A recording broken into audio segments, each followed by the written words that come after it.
Kamu pernah merasa bersalah hanya karena ingin istirahat nggak? Aku pernah. Bahkan aku pernah merasa berdosa ketika ingin mendahulukan diriku sendiri. Nah, banyak orang mengira rasa bersalah itu tanda kebaikan hati.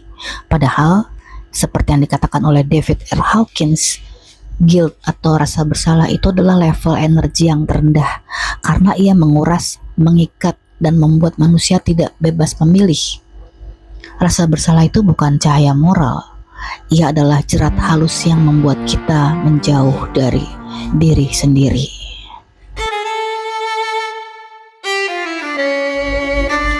Rasa bersalah itu sering tumbuh dari pengalaman hidup yang panjang.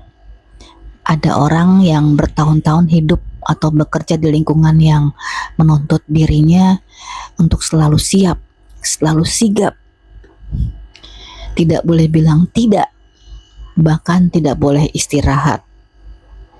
Dalam kondisi seperti itu, tubuh dan psikemu perlahan membentuk sebuah identitas penolong, penampung beban, orang yang harus hadir kapanpun dibutuhkan.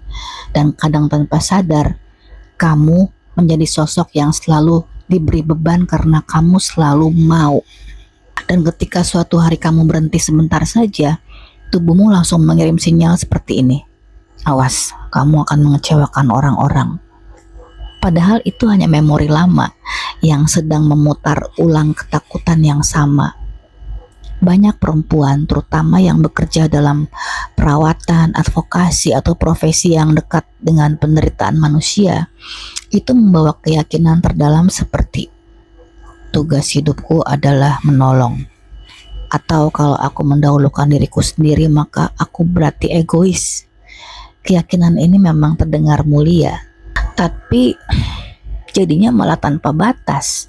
Ia bukan lagi soal keyakinan, tapi ia berubah menjadi hilangnya pusat diri. Nah, Hawkins menyebutnya energi yang mendorong seseorang tenggelam dalam self-punishment. Mengapa rasa bersalah begitu melelahkan? Karena rasa bersalah itu bukan hanya emosi kecil yang lewat, tapi ia adalah mekanisme kontrol yang bekerja dalam diam. Ia membuat kamu mengorbankan diri terus-menerus, tetap kuat meski kamu sedang rapuh, sulit menetapkan batas, dan tidak merasa pantas menerima istirahat. Rasa bersalah adalah bisikan yang berkata, kalau kamu memilih dirimu, kamu akan menyakiti orang lain, dan kamu mempercayainya padahal itu hanya ilusi. Ketika kamu bilang kamu merasa bersalah kalau tidak membantu orang, maka rasa bersalah itu juga akan melarangmu untuk beristirahat atau merasa bersalah kalau kamu mendahulukan dirimu sendiri. Itu bukan hal kecil loh. Itu tanda bahwa kamu membawa beban kronis sebagai penopang dunia orang lain. Tubuhmu sudah terlalu lama hidup dalam mood aku harus ada untuk semua orang. Dan ketika kamu ingin hadir untuk dirimu sendiri, sistemmu bingung dan bertanya lirih, emang ini boleh atau enggak? Ini sangat wajar bagi orang yang memikul tanggung jawab besar, apalagi yang bekerja dekat dengan cerita luka, kekerasan, dan juga penyembuhan. Kamu sudah terlalu lama memegang rasa sakit kolektif sehingga tubuh dan jiwamu belum terbiasa menerima kenyataan sederhana bahwa kamu juga manusia. Dan iya, rasa bersalah seperti ini sangat mengganggu. Ia membuatmu tidak bisa merasakan istirahat yang benar, selalu waspada untuk menolong dan kehilangan batas pribadi, dan juga sulit merayakan keberhasilan karena selalu merasa belum cukup. Ini bukan sekedar lelah fisik, tapi ini juga kelelahan eksistensial, lelah sampai ke lapisan terdalam keberadaan kamu.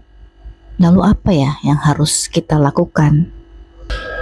Yang harus kita lakukan bukan dengan menghilangkan rasa bersalah secara paksa, tapi memetakan sumbernya. Bertanya pelan-pelan ke dalam diri sendiri, siapa yang pertama kali mengajari aku untuk selalu mengalah? Sejak kapan aku merasa tidak boleh istirahat? Kenapa aku takut orang kecewa padaku?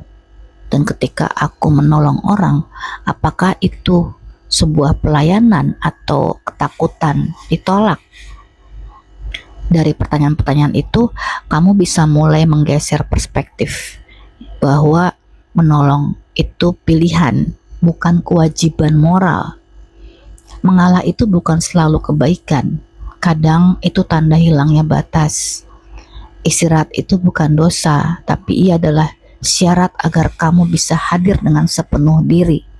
Seperti kata Hawkins, energi manusia akan naik ketika seseorang hidup dari tempat kejelasan, bukan ketakutan. Dari memilih berdasarkan keinginan diri sendiri, bukan karena tekanan.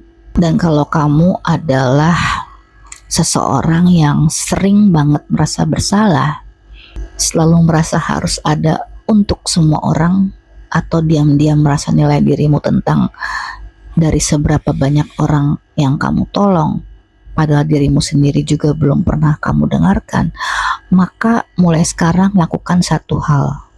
Berhenti sejenak, akui bahwa kamu bukan mesin penyelamat. Kamu layak hadir untuk dirimu sendiri. Ketika kamu merawat dirimu, kamu tidak sedang menjadi egois. Kamu sedang kembali pulang ke pusat hidupmu, tempat yang selama ini kamu tinggalkan karena rasa bersalah yang bukan milikmu.